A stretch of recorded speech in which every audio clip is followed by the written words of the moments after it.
Everyone, good morning to all. I am Pooja. आप देख रहे हैं परचम क्लासेस और आज हम डिस्कस करने वाले हैं 4 मार्च के करंट अफेयर्स। तो काफ़ी कुछ नई टर्म आज आपको सीखने को मिलेगा। हम बात करेंगे चिप 4 के बारे में और कुछ नए एग्रीमेंट्स के ऊपर भी हमें चर्चा करनी है। वीडियो को लास्ट तक देखिएगा। लास्ट में आपको एक क्वेश्चन ऑफ द डे मिलेगा, उस प्रश्न का आंसर आप हमें कमेंट सेक्शन में देंगे, ठीक है। और वीडियो के लास्ट में आपको हेडलाइंस भी मिलेंगी। जो न्यूज़ आज हम डिस्कस करने वाले हैं ना, उसकी हेडलाइंस, जिससे आपको नोट्स बनाने में आसानी हो।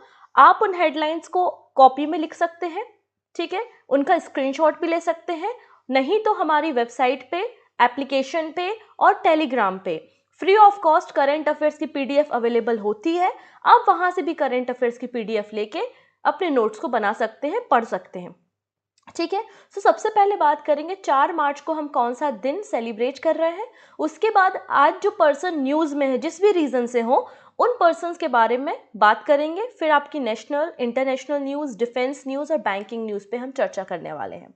ओके, सो स्टार्ट करते हैं हम यहाँ पर। अगर सेशन पसंद आता है और आपको लगता है कि आने वाले एग्जाम में ये फायदेमंद हो सकता है आपके लिए, तो अपने फैमिली फ्रेंड्स के साथ शेयर करना नहीं भूलेंगे। सो 4 मार्च को हम सेलिब्रेट कर रहे हैं यहाँ पर नेशनल सेफ्टी डे।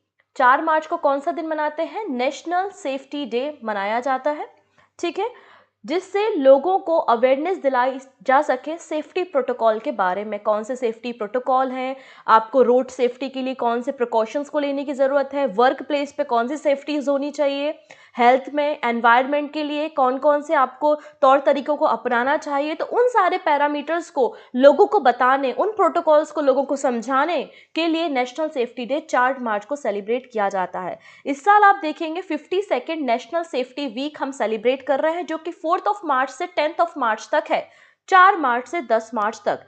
यहाँ पर अगर आप थीम देखेंगे तो थीम है आर एम जीरो हार्म, हमारा लक्ष्य शून्य नुकसान, ये यहाँ पे थीम है। इसके अलावा नेशनल सेफ्टी काउंसिल के बारे में बात करते हैं तो नेशनल सेफ्टी काउंसिल का फॉर्मेशन 4 मार्च को हुआ था, इसलिए हम नेशनल सेफ्टी डे मना रहे हैं 1966 में। और ये ministry of labour and employment के अंदर काम करती है, ठीक है। तो ये आज का हमारा इंपॉर्टेंट डे था। आइए अब पर्सन्स के बारे में बात करते हैं। इसको लिखेंगे वीवीआईपी क्वेश्चन। हम बात कर रहे हैं एसएसबी। एसएसबी मतलब सशस्त्र सीमा बल के बारे में।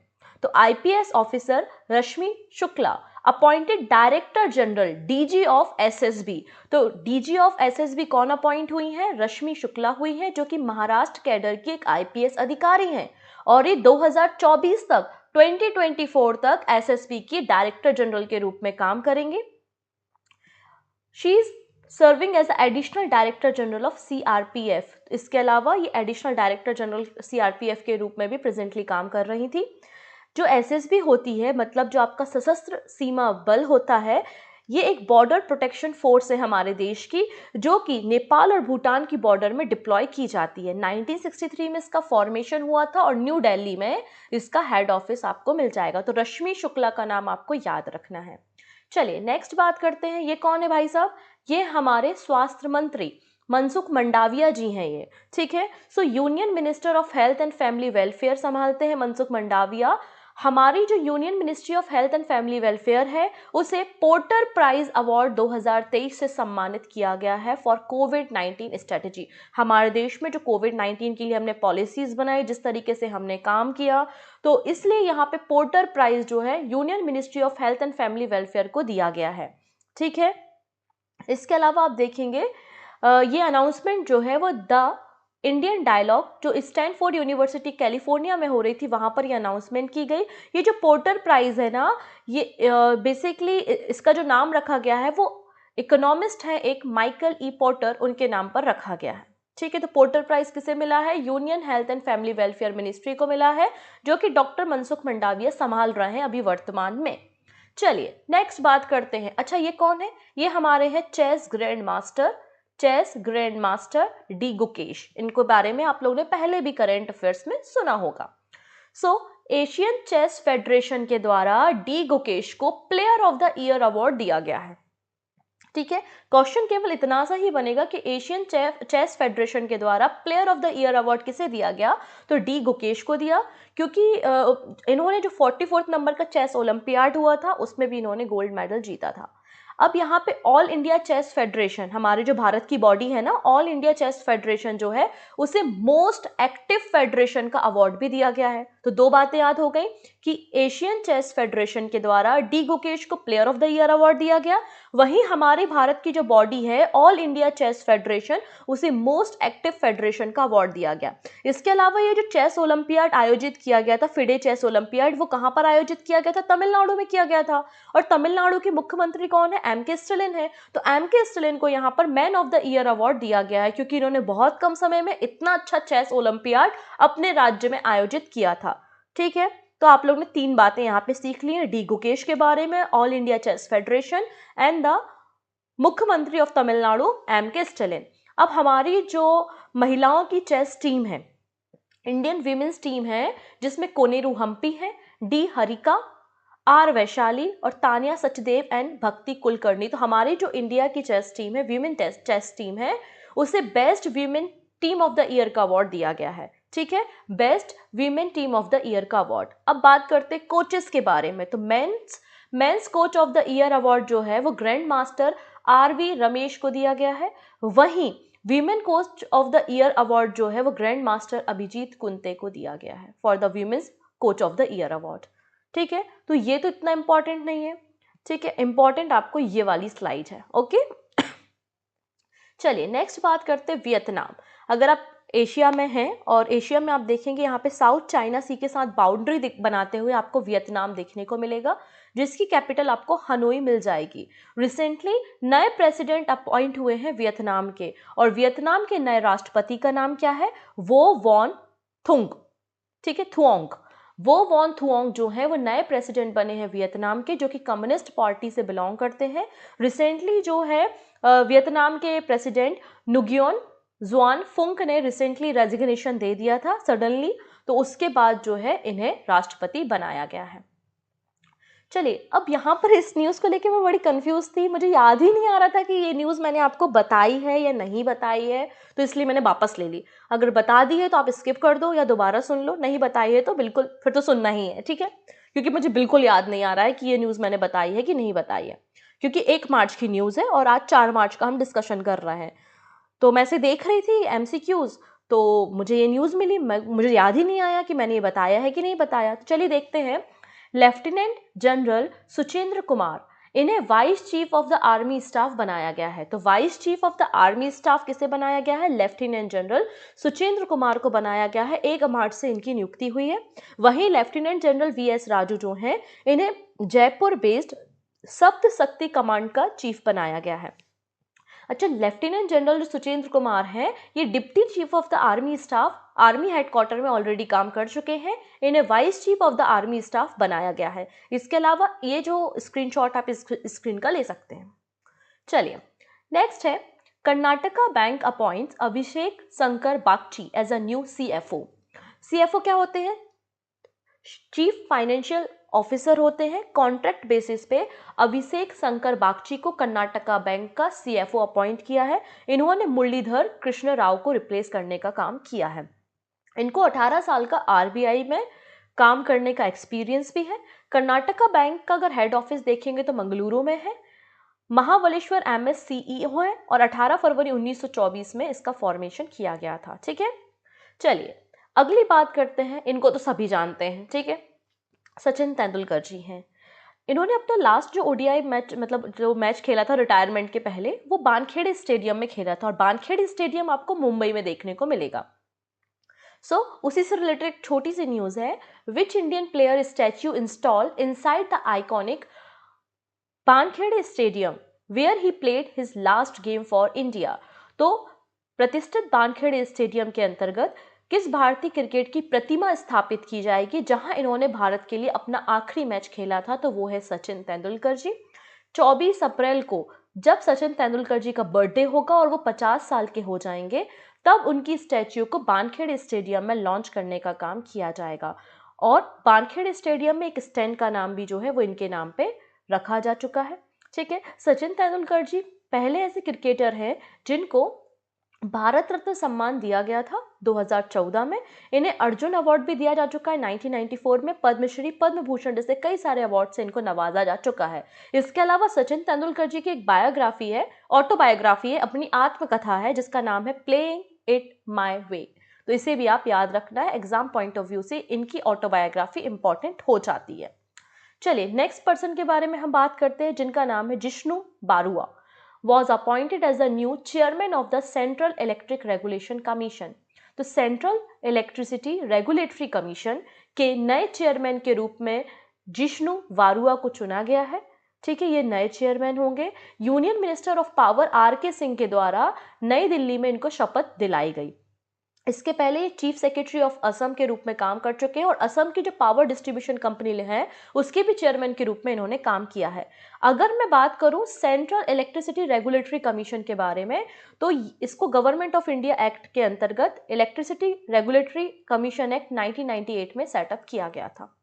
चलिए अगले पर्सन के ऊपर चर्चा करते हैं। HDFC bank Shashidhar Jagdishan is a BS banker of the year award. तो BS banker of the year award किसे मिला है? शशिधर जगदीशन को मिला है, जो कि HDFC बैंक से बिलोंग करते हैं और उनको कई सालों का एक्सपीरियंस है। ठीक है, शशिधरन जगदीशन जो है वो managing director and the CEO है HDFC बैंक के और इन्हें business standard banker of the year award के लिए चुना गया है इनकी सक्सेसफुल जर्नी के लिए।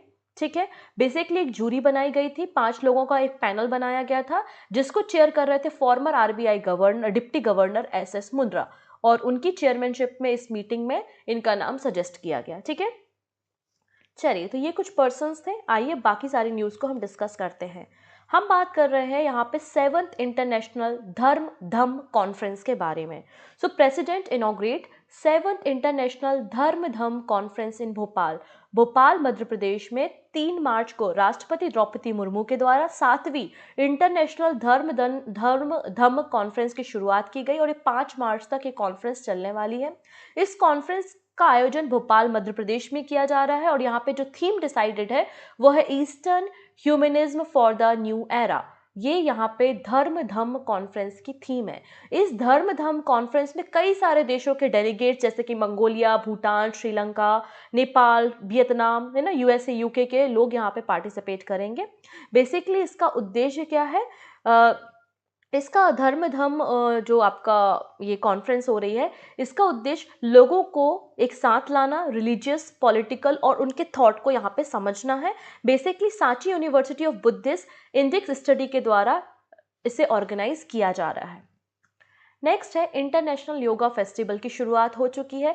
1 मार्च से लेके 7 मार्च तक इंटरनेशनल योगा फेस्टिवल चलेगा। तो बिल्कुल कंफ्यूज नहीं होना, इंटरनेशनल योगा डे जो कि 21 जून को होता है वो एक अलग पिक्चर है। यहाँ पे मैं केवल बात कर रही हूँ इंटरनेशनल योगा फेस्टिवल के बारे में, जिसका आयोजन उत्तराखंड के ऋषिकेश में किया जा रहा है गंगा नदी के तट पर 1 मार्च से लेकर 7 मार्च तक। और इसे उद्घाटन करने का काम, इसका इनॉग्रेट करने का काम पुष्कर सिंह धामी ने किया है, जो कि उत्तराखंड के चीफ मिनिस्टर हैं।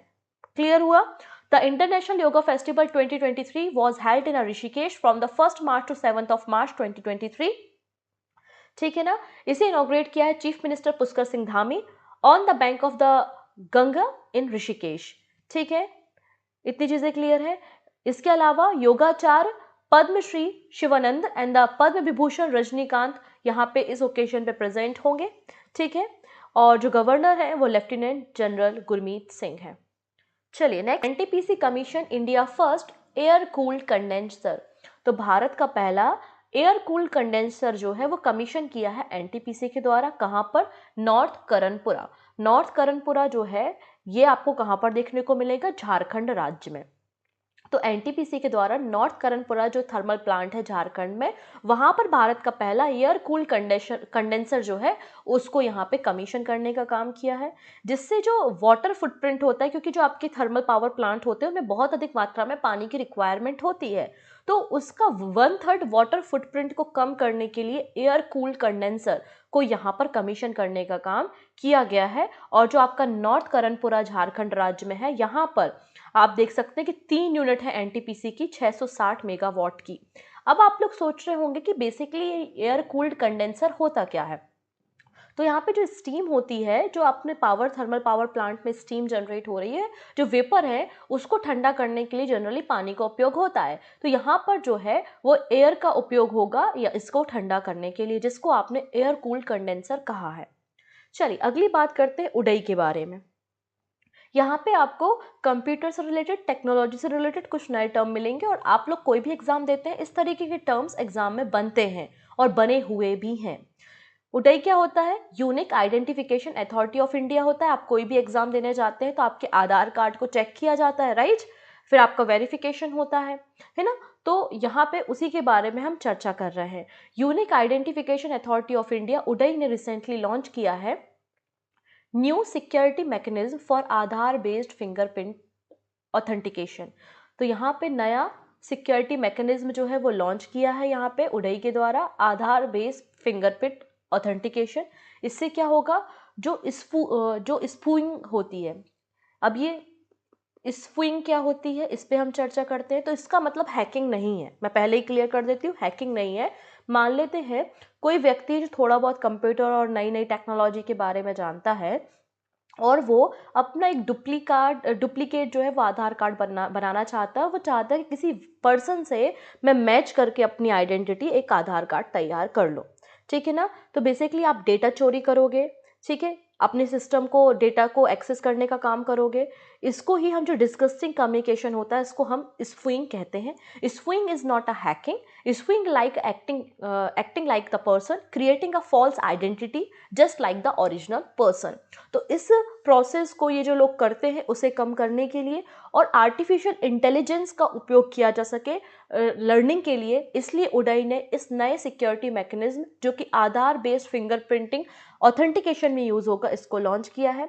यहाँ पर आप देखेंगे the new mechanism uses a combination of both finger minutiae and the finger image. अब ये जो फिंगर म्यूनिटी होती है वो क्या होती है, आप लोगों ने देखा होगा फिंगरप्रिंट में इस तरीके से बार्स होते हैं, लाइन होती है अलग अलग प्रकार की, इसको ही हम फिंगर म्यूनिटी कहते हैं। फिंगर म्यूनिटी और फिंगर इमेजेस जो है इनका उपयोग करके यहाँ पे 2 लेयर का ऑथेंटिकेशन जो है वो इस नए सिक्योरिटी सिस्टम में इंट्रोड्यूस किया गया है उडई के द्वारा। अब यहाँ पे अगर हम लेयर ऑफ ऑथेंटिकेशन के बारे में बात करते हैं कि किस किस तरह से आपके आधार कार्ड या कोई भी डॉक्यूमेंट को वेरीफाई किया जा सकता है, तो अभी हमारा जो उडई है वो 2 फैक्टर ऑथेंटिकेशन को यूज करता है। लेकिन यहाँ पे कई सारी जो सिक्योरिटी मैकेनिज्म होती हैं, कई सारी सिक्योरिटी टेक्निक होती हैं। बेसिकली हमारे पास 4 लेयर ऑफ ऑथेंटिकेशन अवेलेबल है, जिसमें देखेंगे 4 लेयर में क्या क्या होता है। तो 4 लेयर में पोजिशन होता है, बायोमेट्रिक है, लोकेशन और नॉलेज फैक्टर है। और उडई जो है वो 2 फैक्टर ऑथेंटिकेशन अभी यूज कर रहा है। अब पोजीशन ऑथेंटिकेशन में क्या होता है, आपका स्मार्टफोन है उसमें ओटीपी आता है ना, या फिर कोई आप हार्डवेयर का यूज़ कर रहे हैं, कार्ड और की का यूज़ कर रहे हैं, ये आपका पोजीशन ऑथेंटिकेशन फैक्टर आता है। बायोमेट्रिक, आप लोग फिंगर प्रिंटिंग यूज़ करते हैं, रेटिना पैटर्न यूज़ करते हैं, फेस स्कैनर यूज़ करते हैं, ये सारी चीज़ें बायोमेट्रिक में आती हैं। लोकेशन, तो लोकेशन में आपका जो व्यक्ति है उसकी प्रेजेंस लोकेशन है ना, जीपीएस वगैरह के जरिए ट्रैक करना। और नॉलेज बेस्ड, तो नॉलेज बेस्ड में आपके पासवर्ड आता है, पिन आता है और कुछ सिक्योरिटी क्वेश्चन भी आते हैं। होता है ना कई बार जीमेल वगैरह में आपसे सिक्योरिटी क्वेश्चन पूछे जाते हैं कि आपका फेवरेट पेट कौन सा है या आपका निकनेम कौन सा है, ये सारे सिक्योरिटी क्वेश्चन होते हैं और ये सब आपके ऑथेंटिकेशन की लेयर में कंसीडर होते हैं। तो अभी हमारे पास 4 लेयर ऑफ ऑथेंटिकेशन अवेलेबल है और उडई जो है वो 2 अलग अलग लेयर ऑफ ऑथेंटिकेशन को यूज कर रहा है, ठीक है। उडई क्या है, तो उडई एक आपकी स्टैच्यूटरी बॉडी है जिसको इंडियन गवर्नमेंट के द्वारा 2009 में सेटअप किया गया था, ठीक है, जो कि ministry of electronics and information technology मतलब मैत्री के अंदर काम करती है, ठीक है। इसका ऑब्जेक्टिव क्या है कि एक ट्रांसपेरेंस गवर्नेंस प्रोवाइड करना, जिससे सारे व्यक्तियों का डेटा गवर्नमेंट के पास अवेलेबल हो और गवर्नमेंट उसके आधार पर व्यक्तियों की पहचान कर सके और उन तक गवर्नमेंट स्कीम को पहुंचाया जा सके, ठीक है। तो प्रॉपर गवर्नेंस के लिए और एक ट्रांसपेरेंट गवर्नेंस के लिए उडई तैयार किया गया था, यही इसका ऑब्जेक्टिव है, ठीक है। व्हाट इज द फिंगर म्यूनिटिया, तो ये डिसकंटिन्यूटी होती है फिंगर में, जिसको स्कैनिंग सिस्टम में यूज करते हैं हम ऑथेंटिकेशन के लिए, ठीक है। चलिए नेक्स्ट है Reliance Jio second strongest telecom brand in the world. तो यहाँ पे रिसेंटली एक रिपोर्ट पब्लिश की गई है। इस रिपोर्ट में बताया गया है कि रिलायंस जियो जो है वो सेकेंड स्ट्रॉन्गेस्ट टेलीकॉम ब्रांड है पूरे वर्ल्ड का। फर्स्ट नंबर पे जो है वो स्विस कॉम आता है और सेकेंड नंबर पे रिलायंस जियो आपको देखने को मिलेगा। रिलायंस जियो ने अपनी रैंकिंग जो है वो इम्प्रूव की है। जो लास्ट एडिशन आया था उसमें इसकी रैंकिंग 5वें नंबर पे थी, अभी इसकी रैंकिंग आप सेकेंड नंबर पे देख सकते हैं। और अगर टॉप इंडियन फर्म हम देखते हैं in the term of brand value, तो ब्रांड वैल्यू के हिसाब से एयरटेल है, फिर रिलायंस जियो है, आप देख सकते हैं अगर भारतीय कंपनियों के बारे में हम बात करते हैं। चलिए नेक्स्ट बात करते हैं यहाँ पे एक और रिपोर्ट के बारे में, women business and the law report. World bank के द्वारा women business and law 2023 report को पब्लिश किया गया है। इसमें बताया जाता है बेसिकली कि कौन सा देश वीमेन एम्पावरमेंट के लिए कैसे काम कर रहा है, और 8 अलग अलग पैरामीटर पे इस रिपोर्ट को तैयार किया जाता है कि मोबिलिटी कैसी है, वर्क प्लेस कैसा है, कैसा पे किया जा रहा है, मैरिजेस का स्टेटस क्या है, कहीं बाल विवाह वाला तो केस नहीं है, असेट, पेंशन और कई सारे पैरामीटर्स होते हैं, उसके आधार पर इस रिपोर्ट को तैयार किया गया है। Women business and the law 2023 report world bank ने तैयार की है और ये 9th नंबर की रिपोर्ट है। कौन से नंबर की रिपोर्ट है? ये 9वें नंबर की रिपोर्ट है। इसमें बताया गया है कि जो middle east and north Africa का रीजन है उसमें यूएई ने टॉप किया है। मैं पूरे वर्ल्ड के बारे में अभी चर्चा नहीं कर रही हूँ, मैं केवल बात कर रही हूँ कि मिडिल ईस्ट और नॉर्थ अफ्रीका के रीजन में यूएई ने टॉप किया है। और इसकी स्कोर अगर देखेंगे तो 100 में से इसका स्कोर 82.5 का है। यूएई लगातार प्रोग्रेस कर रहा है वीमेन एम्पावरमेंट में और इनका उद्देश्य है, इनका विजन है कि यूएई जो है वो वर्ल्ड का बेस्ट नेशन बन जाएगा 2070 तक वीमेन एम्पावरमेंट के मामले में। ठीक है, अगर हम पूरे वर्ल्ड के लेवल पे 8 इंडिकेटर में टॉप करने के बारे में बात करते हैं तो बेल्जियम, कनाडा और डेनमार्क है। भारत का स्कोर क्या है? तो 100 में से भारत का स्कोर 74.4 आपको देखने को मिलेगा। चलिए अब एक छोटा सा टेस्ट ले लूं मैं आपका। ठीक है, अगली न्यूज से ये सारे फ्लैग आपको कहीं ना कहीं एसोसिएट करेंगे। यहाँ पे 4 देशों के आपको फ्लैग दिखाई दे रहा है, तो जरा बताइए तो मुझे कि कौन कौन से देश के ये फ्लैग है। अच्छा, ये कौन से देश का फ्लैग है? कौन से देश का है? बिल्कुल सही, यूएसए। यूएसए का झंडा ऐसा ही दिखाई देता है ना। चलो ये कैसा है? लाल चंद्रमा लाल चंद्रमा जो है वो जापान का झंडा है, ये हो गया जापान। अच्छा, चंद्रमा पे सितारे भी जोड़ दो तो ये चाइना का झंडा हो जाता है, ये चाइना का फ्लैग हो गया। अब चाइना जिसको अपना बोलता है ताइवान, ये ताइवान का फ्लैग हो गया। तो आपको यहाँ पे जस्ट एक जनरल नॉलेज था, ये जनरल टेस्ट था कि आपको फ्लैग की समझ कितनी है। आइए हम बात करते हैं, अभी चाइना जो है वो मैन्युफैक्चरिंग में सबसे आगे है। यहाँ पे अगर देख सकते हैं एक तरीके से एक मोनोपोली भी चलाता है ये आपका सेमीकंडक्टर चिप पे। तो इसलिए यहाँ पे यूएसए, जापान, साउथ कोरिया और ताइवान ने लॉन्च किया है चिप 4 जिसको फैब 4 के नाम से भी जानते हैं। ये 4 जो है वर्ल्ड के टॉप प्रोड्यूसर है सेमीकंडक्टर में, US, Japan, Taiwan and Korea. ठीक है, इन लोगों ने चिप 4 या फैब 4 को लॉन्च किया था और इसकी पहली मीटिंग सीनियर ऑफिसर्स की कंडक्ट कराई जा रही है। सेमीकंडक्टर अलायंस इसको हम बोलते हैं। ये चारों मिलके जो है वो 70% वैल्यू रखते हैं ग्लोबल सेमीकंडक्टर इंडस्ट्री की। इस चिप 4 को इंट्रोड्यूस करने का काम यूएसए ने किया था 2022 में।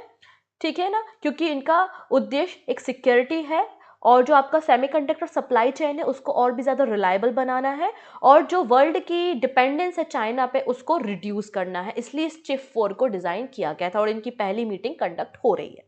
ठीक है, चलिए अगली न्यूज़ के बारे में हम बात करते हैं। उसके पहले हम बात करते हैं कि ये आपको एक मैप दिखाई दे रहा है जो कि यूके का है ना। यहाँ यूके आपको दिखेगा, यूनाइटेड किंगडम, जिसमें आपको स्कॉटलैंड, इंग्लैंड, वेल्स और नदर आइलैंड देखने को मिलेगा। और नदर आइलैंड, आप जो आइलैंड देख रहे हैं उसी से लगा हुआ आपको क्या मिलेगा? आयरलैंड, जिसको आप रिपब्लिक आयरलैंड भी बोलते हैं, राइट। जब से आपका ब्रेग्जिट हुआ है तो उसके बाद से यूरोपियन यूनियन और यहाँ पर नदर्न आइलैंड और जो आपका यूके है बेसिकली आप कह सकते हैं, इनके बीच में कुछ ना कुछ तनातनी का माहौल रहता है। तो यहाँ पर एक नया फ्रेमवर्क इंट्रोड्यूस किया गया है जिसका नाम है Windsor framework. The Windsor framework, the deal between UK and European union. तो यूरोपियन यूनियन और यूके के बीच में एक डील है जिसका नाम है विंडसर फ्रेमवर्क, जो कि नदर्न आयरलैंड प्रोटोकॉल को रिप्लेस करेगा। ये जो विंडसर फ्रेमवर्क है ये क्या करेगा? ये आपके नदर्न आयरलैंड प्रोटोकॉल को चेंज करेगा, उसको रिप्लेस करेगा। तो बहुत से बच्चे कहेंगे यार मैडम ये तो क्या बात हो गई, एक तो विंडसर फ्रेमवर्क वैसे ही नहीं पता और आपने बोल दिया कि नदर्न आयरलैंड प्रोटोकॉल को रिप्लेस करेगा, वो भी हमें नहीं पता। तो एक काम करो, आप पहले दोनों प्रोटोकॉल को थोड़ा समझाओ तो दो। तो चलो हम आपको एक डायग्राम से समझाते हैं। ठीक है, नदर्न आयरलैंड प्रोटोकॉल क्या है? अब देखिएगा, कोई भी देश होते हैं इम्पोर्ट और एक्सपोर्ट करते हैं।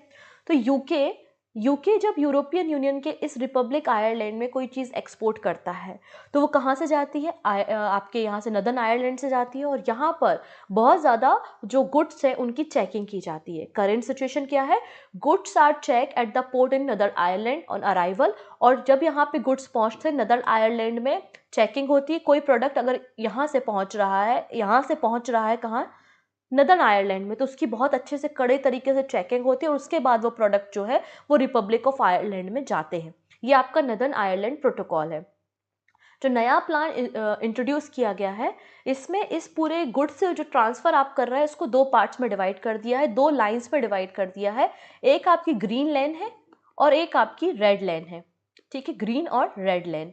तो ग्रीन लैंड में आप यहाँ जो बचा हुआ यूके है, यहाँ से अगर आप कोई गुड ट्रांसफ़र करते हो कहाँ पे, नदर्न आयरलैंड के पोर्ट में, तो नदर्न आयरलैंड के पोर्ट में अगर आप कोई गुड्स बचे हुए यूके से ट्रांसफ़र करते हो, इंग्लैंड से कर दिया, बेल्स से कर दिया, स्कॉटलैंड से कर दिया, तो यहाँ पे बहुत ही मिनिमल चेकिंग होगी या फिर चेकिंग कंडक्ट नहीं कराई जाएगी ग्रीन लैंड से।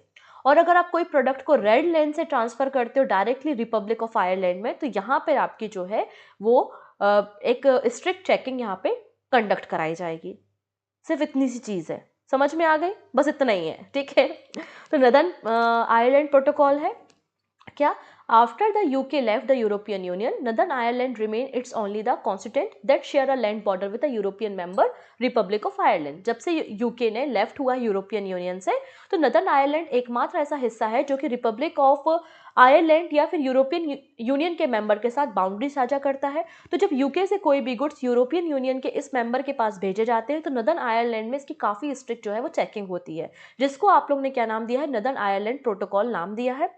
बेसिकली यहाँ बहुत लंबे समय से ये कॉन्फ्लिक्ट देखा जा रहा है। 1998 से आयरलैंड के दोनों हिस्सों में, नदर्न आयरलैंड और बचा हुआ आयरलैंड के बीच में कई सारे बाउंड्री डिस्प्यूट और कॉन्फ्लिक्ट है।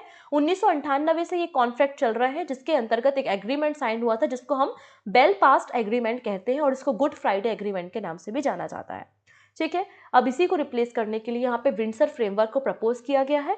इस विंडसर फ्रेमवर्क की जो डील है उसमें दो लैंड होंगी, दो नए सिस्टम इंट्रोड्यूस हुए हैं, ग्रीन लैंड और the red land. Green land से जो है वो नदर्न आयरलैंड में गुड्स को ट्रांसफर किया जाएगा जहाँ पे मिनिमम चेकिंग या चेकिंग नहीं होगी, और जो रेड लैंड है उससे आपके रिपब्लिक ऑफ आयरलैंड में प्रोडक्ट्स को भेजे जाएंगे। क्लियर। तो ये आज की हमारी छोटी सी शानदार सी न्यूज़ थी।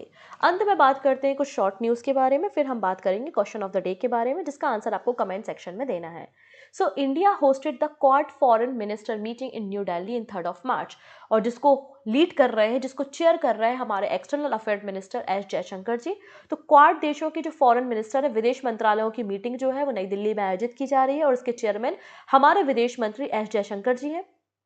नेक्स्ट है union ministry of Ayush and port shipping and waterway Sarbananda Sonowal ji के द्वारा पहली B2B global conference in export traditional medicine under the Shanghai corporation organization SCO Guwahati में लॉन्च की है। तो SCO की मेंबरशिप भी SCO की जो प्रेसिडेंसी वो हमारे पास है, तो इसी प्रेसिडेंसी के अंतर्गत पहली B2B global conference traditional medicine के बारे में लोगों को बताने के लिए मिनिस्ट्री ऑफ आयुष सर्वनंदन सोनोवाल जी के द्वारा असम के गुवाहाटी में लॉन्च की गई है। अब USA के द्वारा देखो, USA अब जो है लगातार चाइना को काउंटर करने की कोशिश करता है। चिप 4 भी उसी का एक आप देख सकते हैं कि रीज़न है। अब यहाँ पे USA ने अप्रूव कर दिया है कि वो ताइवान को $619 मिलियन के F-16 फाइटर जेट बेचेगा, ठीक है। तो ये डील भी यहाँ पे फाइनल हुई है। अच्छा, एक छोटी सी न्यूज़ छूट गई थी, उस पर हम चर्चा कर लेते हैं, और हम बात कर रहे हैं यहाँ पे 5वां जन औषधि दिवस। अभी 5वें नंबर का जन औषधि दिवस जो है वो 7 मार्च को आयोजित किया जाएगा, लेकिन पूरे हफ्ते का सेलिब्रेशन चल रहा है, पूरे हफ्ते का सेलिब्रेशन चल रहा है 1 मार्च से 7 मार्च तक। उस पर हमें चर्चा करनी है और थीम है जन औषधि सस्ती भी और अच्छी भी। मैं बात कर रही हूँ 5th जन औषधि जन चेतना अभियान के बारे में। Union ministry for chemical and fertiliser doctor Mansukh Mandaviya के द्वारा 1 मार्च को पूरे देश में 5वें नंबर का जन औषधि जन चेतना अभियान की शुरुआत की गई, ठीक है। ये 7 दिनों तक चलने वाला अभियान है, 1 मार्च से 7 मार्च तक इसका आयोजन किया जाएगा। जन औषधि स्कीम जो है और जो मेडिसिन होती है, ट्रेडिशनल मेडिसिन, उनके क्या एडवांटेजेस होते हैं, क्या बेनिफिट्स होते हैं, लोगों को उसके बारे में बताने के लिए ये चेतना अभियान चलाया जा रहा है under the department of pharmaceutical. अच्छा, इसकी थीम क्या है? जन औषधि सस्ती भी और अच्छी भी इसकी थीम है, क्लियर इतनी चीज़ें। अब यहाँ पे ये जो पूरा जन औषधि स्कीम है, इसके बारे में हमें 2008 में यूपीए गवर्नमेंट के द्वारा लॉन्च किया गया था। फिर वापस से 2015 में प्राइम मिनिस्टर मोदी ने इस स्कीम को रिलॉन्च किया। इस स्कीम के अंतर्गत जो जेनेरिक मेडिसिन होती हैं, जो ट्रेडिशनल मेडिसिन होती हैं, उनके लिए जन औषधि मेडिकल स्टोर को सेटअप करना है। ठीक है, पहले इसका नाम जन औषधि योजना था, बाद में इसका नाम चेंज करके प्रधानमंत्री जन औषधि योजना कर दिया गया। ठीक है, और बाद में फिर से चेंज हुआ प्रधानमंत्री भारतीय जन औषधि योजना 2016 में। क्लियर है। Department of pharmaceutical, ministry of chemical and fertiliser के अंतर्गत जन औषधि स्कीम काम करती है। तो ये बातें आपको समझ में आई। अंत में बात करते हैं हम आज की हेडलाइंस के बारे में। तो सबसे पहले मैंने आपको बताया था कि एसएसबी की डीजी अपॉइंट हुई है रश्मि शुक्ला। इनका नाम आपको बिल्कुल दिन रात रट लेना है। हेल्थ मिनिस्ट्री के द्वारा को यहाँ पे पोर्टर प्राइज दिया गया है कोविड-19 की अच्छी प्लानिंग करने के लिए। फिर एशिया चेस फेडरेशन के द्वारा डी गुकेश को प्लेयर ऑफ द ईयर का अवार्ड दिया गया है। ठीक है। फिर है वो वॉन थुओंग, इन्हें नया प्रेसिडेंट बनाया गया है वियतनाम का। लेफ्टिनेंट जनरल सुचेंद्र कुमार जी को vice chief of the army staff बनाया गया है। फिर कर्नाटका बैंक के नए सीएफओ अपॉइंट हुए हैं अभिषेक शंकर बागची। नेक्स्ट बात करते हैं chairman of the central electricity regulatory commission, कौन बन गए? जिष्णु बारुआ बन गए हैं। एचडीएफसी बैंक के शशिधर जगदीशन को BS banker of the year award दिया जा रहा है। प्रेसिडेंट द्रौपदी मुर्मू के द्वारा मध्य प्रदेश के भोपाल में 7वें नंबर का इंटरनेशनल धर्म धम्म कॉन्फ्रेंस की शुरुआत की गई है। इंटरनेशनल योगा फेस्टिवल जो है वो ऋषिकेश उत्तराखंड में शुरू किया गया है। पुष्कर सिंह धामी ने इसको उद्घाटन किया है। एनटीपीसी के द्वारा पहला भारत का एयर कूल्ड कंडेंसर जो है वो कमीशन किया गया है झारखंड में। रिलायंस जो है, रिलायंस जियो सेकंड स्ट्रॉन्गर टेलीकॉम कंपनी या ब्रांड बन गई है। अब यहाँ पे इस रिपोर्ट के बारे में बताया था मैंने, women business and law report world bank ने पब्लिश की है, 9वें नंबर का एडिशन है। और middle east and north Africa के रीजन में यूएई ने टॉप किया है। Japan, USA, south Korea, Taiwan ने चिप 4 को लॉन्च किया और इसकी पहली मीटिंग यहाँ पे हो रही है। विंडसर फ्रेमवर्क के बारे में मैंने बताया, जो कि नदर्न आयरलैंड प्रोटोकॉल को रिप्लेस करेगा। ये डील यूके और यूरोपियन यूनियन के बीच में हुई है। तो ये आज की हमारी छोटी सी न्यूज़ थी। आई थिंक आपको सारी बातें यहाँ पे समझ में आ गई होंगी। तो एक प्रश्न का आंसर आप मुझे कमेंट सेक्शन में बताइएगा। सेंट्रल गवर्नमेंट ने HTT-40 जो ट्रेनिंग आपका एयरक्राफ्ट है, इसकी कितने यूनिट को परमिशन दी है परचेस करने की? तो सेंट्रल गवर्नमेंट के द्वारा कितनी यूनिट को परचेस करने की परमिशन मिली है HTT-40 ट्रेनी एयरक्राफ्ट की? 50, 60, 70 या 80? जो भी आंसर होगा कमेंट में बताना। सही आंसर भी मैं आपको वहीं पे दे दूंगी। सो कैसा लगा आपको सेशन, ये भी बात बताइएगा। आई होप ये सारे सेशन आपको आने वाले एग्जाम में मदद करें। मिलते हैं ऐसे ही कुछ नए करंट अफेयर्स के साथ आने वाले सेशन में। तब तक अपना ध्यान रखेंगे। और हाँ, एक और छोटी सी जानकारी, अगर आप में से कोई भी ईयर बुक को परचेज करना चाहता है तो ईयर बुक आपको परचम स्टोर पे मिल जाएगी। परचम स्टोर पे आप विजिट कर सकते हैं, जहाँ पे जनवरी से लेकर दिसंबर 2022 की सारी न्यूज़ को हमने कवर किया है। Okay, take care and bye bye.